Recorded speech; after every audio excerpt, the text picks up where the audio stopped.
চিকিৎসার জন্য আগামীকাল লন্ডন যাচ্ছেন খালেদা জিয়া।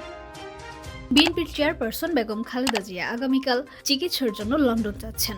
দীর্ঘদিন ধরে শারীরিক সমস্যার কারণে তিনি দেশের বাইরে চিকিৎসা নেওয়ার সিদ্ধান্ত নিয়েছেন। তার পরিবারের পক্ষ থেকে এ বিষয়ে একটি সংবাদ বিজ্ঞপ্তি প্রকাশ করা হয়েছে, যেখানে জানানো হয়েছে খালেদা জিয়া তার শারীরিক অবস্থার উন্নতির জন্য বিদেশি চিকিৎসকদের পরামর্শ নিতে লন্ডন যাচ্ছেন।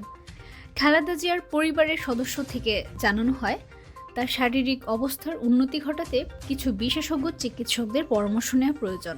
তার চিকিৎসকদের পরামর্শ অনুযায়ী চিকিৎসার জন্য লন্ডনে যাওয়ার সিদ্ধান্ত নেওয়া হয়েছে। আমরা আশা করি সেখানে তিনি ভালো চিকিৎসা পাবেন এবং দ্রুত সুস্থ হয়ে দেশে ফিরে আসবেন, বললেন তিনি। এদিকে খালেদা জিয়ার এই বিদেশ যাত্রাকে কেন্দ্র করে দলের মধ্যে শঙ্কা তৈরি হয়েছে। বিএনপি নেতারা তার দ্রুত সুস্থতা কামনা করছেন এবং এই সময়কার দলের আন্দোলন ও কার্যক্রম নিয়ে আলোচনা করছেন। দলের এক নেতা জানান, খালেদা জিয়ার সুস্থতা আমাদের জন্য খুবই গুরুত্বপূর্ণ। তার শারীরিক অবস্থার উন্নতি হলে আমরা আন্দোলন আরও শক্তিশালী করতে সক্ষম হব।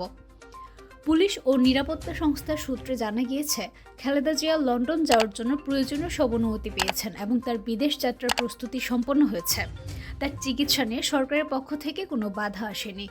খালেদা জিয়া গত কয়েক মাস ধরে নানা ধরনের শারীরিক সমস্যায় ভুগছেন। 2018 সালের ফেব্রুয়ারি থেকে তিনি ঢাকায় বন্দী রয়েছেন, তবে বিভিন্ন শারীরিক কারণে তাকে কয়েকবার হাসপাতালে ভর্তি করা হয়েছে। চিকিৎসকদের পরামর্শ অনুযায়ী তিনি বিদেশে চিকিৎসা নিতে যাচ্ছেন।